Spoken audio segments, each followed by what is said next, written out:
doon sa Arlene apartment. Nung gabi na rin yon, Mr. Chair.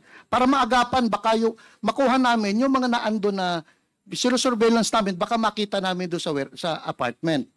Kasama na po doon si General Simeon Dizon, kasama doon si Mayor Duterte, kasama... Yan, yung nasa pictures kanina. Yes, yeah, yes, okay. Mr. Chair. So, nag-backtrack, post-investigation, nakita namin yung sinubaybayan namin another warehouse sa Agdao, nag-apply na naman kami ng another warrant for that. That is why January 4 na i-implement yung sa Agdao, Mr. Chair. And then, another warehouse or yung Polytex, Davao Polytex International, doon namin nakuha naman yung scrubber, January 5 naman yon, Mr. Chair. Pagka merong bang may possession ng scrubber, CPEX yes, ba yan? Mr. Chair. So kasama yan doon sa laboratory. CPEX. Okay, so part of the laboratory. Yes, Mr. Chair. So if you're caught with possession of a scrubber, as you call it, you are liable against the you are violating. Walang violation, Mr. Chair, pero definitely pang-laboratory yung Mr. Chair. Pang-shabu yun. Okay. So wala ba ibang gumagamit ng scrubber? Wala po. Okay. I don't know if this is a coincidence. Kasi when you made a follow-up operation sa Cagayan de Oro, dun sa warehouse na yon, do you remember where the location of the warehouse is? Hindi mo na matandaan Hindi ko na ma-recall, Mr. Chair, pero dun sa... Hindi. Kasi I was given an information na yung warehouse na yan ay located doon sa area where allegedly the brother of Michael Yang, Mr. Tony Yang, has a business. Possible, Mr. Chair. So I don't know if this is a coincidence, no? Na medyo malapit sa mga Yang itong usapin tungkol sa clandestine shabu laboratory. Yes. But Mr. Chair, kasi during that time talagang wala kaming personality na Michael Yang eh. Okay. Kaya hindi namin pinansin, hindi nga kilala si Michael Yang. Kasi si Johnson Chua lang, sir, ang kilala namin. Okay. Now, during the, while we were on the intelligence and surveillance operation sa Dumoy, biglang lumabas, according to Colonel Asierto, lumabas yung pangalan ng Alan Lim. Dahil si Alan Lim, Mr. Chair, is subject nila sa Cavite. Pero hindi ko kilala si Alan Lim. So, kala ni Colonel Asierto na si Alan Lim is same person with Alan C. Kaya, nasa Manila si Colonel Asierto, so tinawagan niya ako, Bok, si Alan C. nahuli. Sabi ko, paano mahuhuli? Nandito yan. Nasa Arlene apartment eh. So, it came out na si Alan Lim na alleged owner ng Cavite Clandestine Laboratory is different from Alan C. sa Davao Dumoy Laboratory, Mr. Chair. But, si Michael Yang wala doon sa personality, Mr. Chair eh. Kasi kung naandun siya sa personality, Mr. Chair, kasama siya sa kinuha namin. So, kasama siya dun sa listahan na naandun, Mr. Chair. Wala kayong mga information sa intelligence reports, wala siya. Wala po.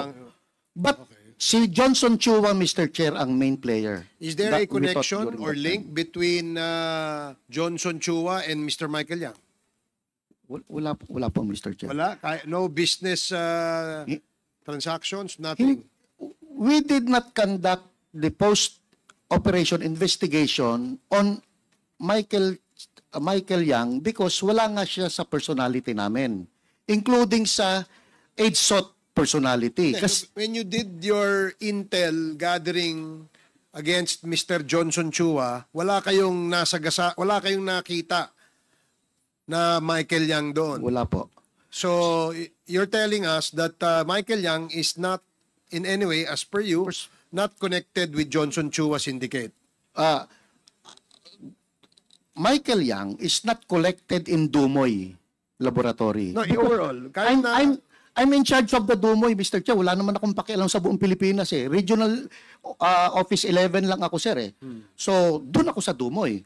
And we made sure ni Colonel Asierto, sino yung personality niya, sino yung personality ko. Wala namang Michael Yang doon. Kasi kung naandun yung Michael Yang, hahanapin namin.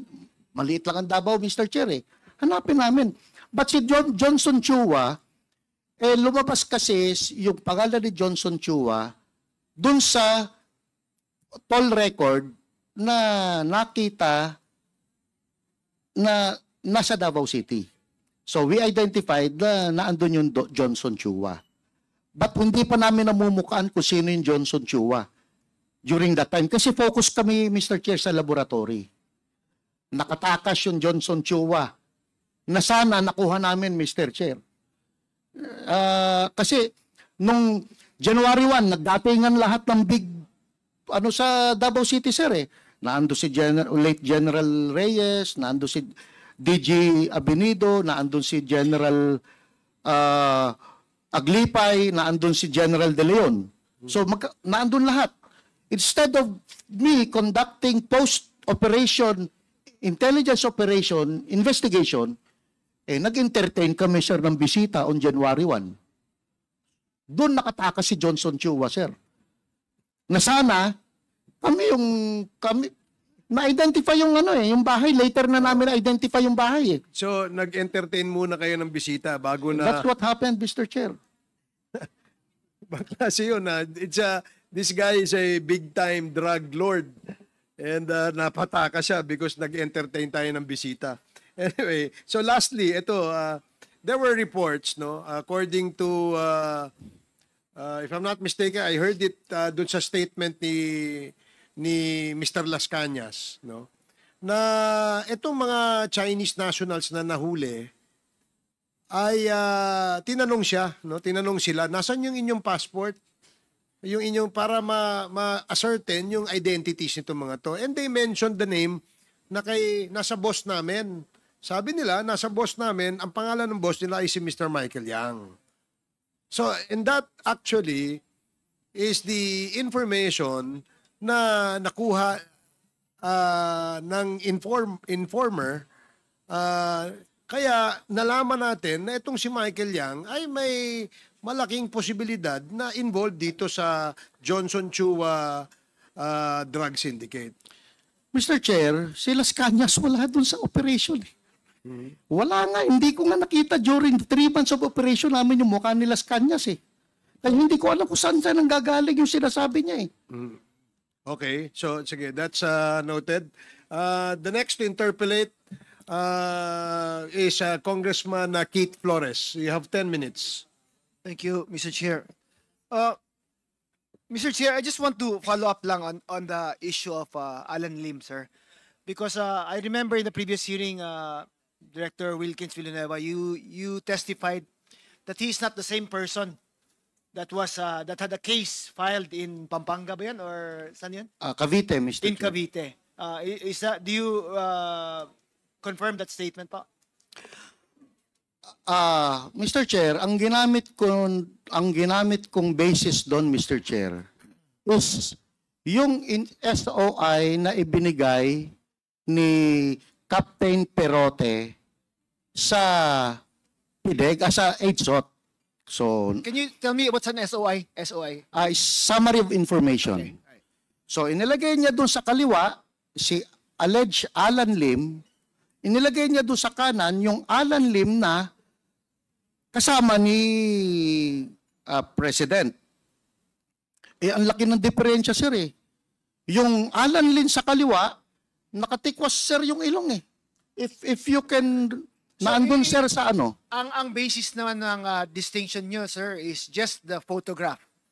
Yes, Mr. Chair. Yes, sir. So, as PIDEA Chief, hindi mo ba na-confirm na he is the same person na may kaso? Or Alan Lim na nasa Cavite, Mr. Chair, is yun yung may kaso. Yun yung Alan Lim na acquitted. And you are certain that he is not the same Alan Lim na yung sa Parmali, yung sa...